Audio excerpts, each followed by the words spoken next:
Joining me now is Larry Tompkins. Larry, magnificent win here for Cork to overcome a strong Limerick side that were with them all the way here, and they had to work so hard to get the win. Yeah, it looked certainly in the first half like Limerick dominated that first half and would have felt maybe disappointed going in point down at half time. But the elements, they had the breeze to their backs in the second half, but Limerick dominated a lot of that first half, and Cork certainly were disappointing, but Stephen Sherlock kept them in the game for a lot of that first half, and but promising for Cork second half to up the performance, and you had fantastic performances from Powter and Kevin O'Donovan in defence, and John O'Rourke up front contributed to 3 points. But overall, they'll be happy to advance to the quarter final, and this team needs more experience, and playing in Croke Park will give you that. Yeah, it was a game that Limerick made a lot of the early running, and you know they really got ahead early. They stayed with Cork all the time, but second half, once Cork got that goal, they just seemed to play with a little bit more freedom. Yeah, look, I suppose it was a tricky game for Cork. Everybody expected them to win, and when you're expected to win, like, there's a bit of pressure on you, and playing at home as well. But look, Cork will come away knowing that they'll have to work a lot on certain parts of their game. But what was encouraging, like in the second half, was like that you had, particularly in defence, you had guys coming forward and executing scores, which probably Cork hasn't been doing, and also like the execution of a number of their goals was quite good. So encouraging, fought hard, but finished strong in the end, and that'll be pleasing for John Cleary moving forward. Yeah, that goal by Hurley in this match really was important, a penalty, and he finished that to the net at a time when Limerick had a bit of momentum in the game, and that really did drive it on for Cork with about 10 to go. Yeah, well, it was a nervous period because Paul Welch had come on. Limerick had got a goal. You know, he was only on the field for 3 or 4 minutes. Then he gets a red card. So, like, there was 2 points in the game when he received. So Cork were down to 14 men. So it was a tricky stage of the game. But Cork rallied well, and as I said, particularly at that stage, Powter and Kevin O'Donovan came into the fore big time, and they were really attacking really strongly and breaking the tackles, which you need to do. So and you know, the finished score was really the penalty when Kevin O'Donovan was brought down, and Brian Hurley finished it low to the corner of the net. So that really finished the game, and Cork, you know, executed a few good scores near the end, and they'll be pleased with a lot of the performances of certain players, particularly John O'Rourke in the half forward line. I thought McSweeney played well at centre forward for quite a while, and their defence, as I said, contributed a good bit better than what they have been doing. So I think overall they'll be pleased, but still an awful lot to work on. Yeah, when Brian Donovan got a goal for Limerick in the second half, it brought them right back into the game, and you know, it was something that Cork just found it really hard to shake them off, really. Yeah, well, like Limerick, I suppose, stuck in there, and I suppose they would have been disappointed from the Munster final performance as well. So they were coming off of a heavy defeat, so they wanted to kind of redeem themselves. But there is fight in Limerick, and fair play to them. They never shook the challenge out there, and they kept fighting to the bitter end, really. And that was significant from a magnificent goal, as you said there, from Brian O'Donovan. Like at a stage when Cork looked like they were pulling away, but that really rallied Limerick. And you know, as I said, they got within 2 points. Them looked like that it was going to be a grandstand finish, really. But as I said, what was encouraging for Cork then, that really upped the performance and finished strong really at the end to really pull out deserving victories, really.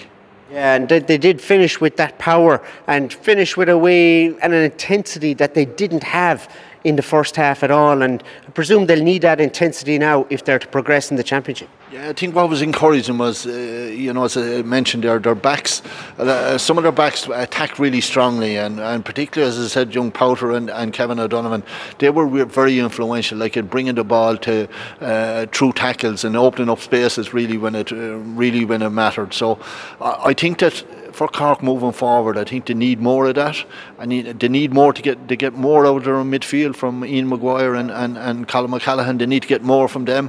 But encouraging, like, that their half forward line was a bit better today than what it has been. So I think they'll take a lot from the game. But equally, as I said, like that, there'll be a good bit to work on. I'm sure, like that, the opposition will be getting a lot stronger when it comes to the quarterfinals. So, pleasing, but a lot to work on. Yeah, it's the business end now from here on in. In the last 8, though, is where you'd like to see Cork teams, I'd imagine, year in, year out. And that's the only way you progress, essentially. Yeah, well, this is where you want to be. Like, there's no point looking at the only way you're going to get experience is by being there in Croke Park on these days where it's championship, it's knockout, and playing against the best. So this team is developing, but they need that experience. So there is no point, as I said, looking on in these games. You need to be there and you need to experience it. So Cork will go up the next day. I'm sure they'll be underdogs no matter who they'll be playing, and that'll be a good way going into the game. So encouraging. They're at a quarter-final stage. Who would have thought that maybe when we were coming out of Parky Ring there a number of weeks ago when Kerry won by 12 points. So look, fantastic, great, and hopefully, as I said, players can progress even further. And when you talk about progressing even further there, you're talking about, I suppose, building that team, getting the subs up to the level of the starters, because they probably have 7 or 8, maybe 10 players with that intensity level from the start, and the rest just have to find it. Well, that's it, and I think you learn as each day as you go out. A lot of these guys haven't been exposed to big-time football, so look, they're at a learning curve, they're improving, and the Croke Park experience will do them good, and I think Cork will play well there. I think the bigger surroundings and the bigger occasion, and I do think going in there with kind of nothing to lose. As I said, nobody will expect them maybe to win at the quarter-final stage, no matter what the opposition is. So I think they're in the ideal position now, and they'll look forward, they'll enjoy it, they'll look forward to it, and the most important thing, hopefully, they'll develop from it.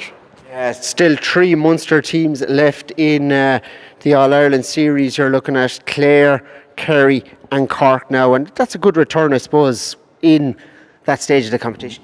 Yeah, well, Munster football has come on. You've seen Tipperary a few years ago winning a Munster title.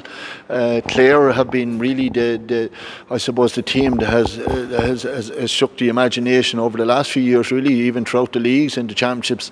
And now you see Limerick now revitalising themselves and really performing great there today. So look, the Munster Championship is strong.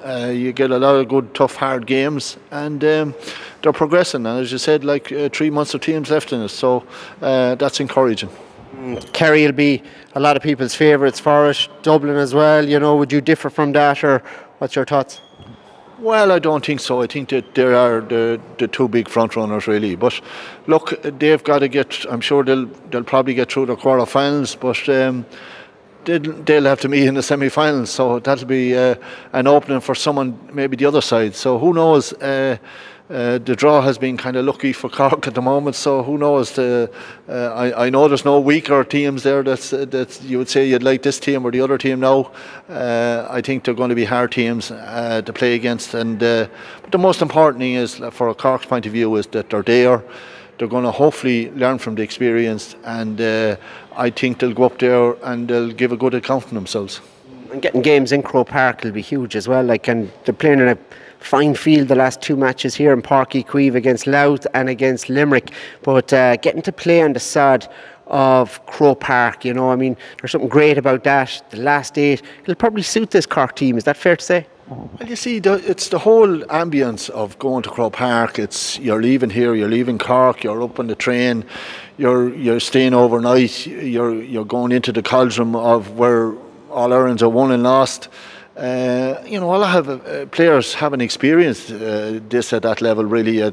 So look, it's going to be new to them, and you want them to be there. You cannot just talk to players and tell them what to expect. They've got to be out there themselves and to experience it. So look, they'll get a feel for it, and hopefully they'll be able to perform to their highest there. And moving forward, it'll stand to them hopefully in the years to come to be better players, and that's what you're hoping for. Is to gain that experience and to get stronger and to get immune to playing in these stadiums like that where you want to be. Because if you want to win in All Ireland, and I'm sure that's the ambition, is you need to be there and you need to be playing there as much as possible.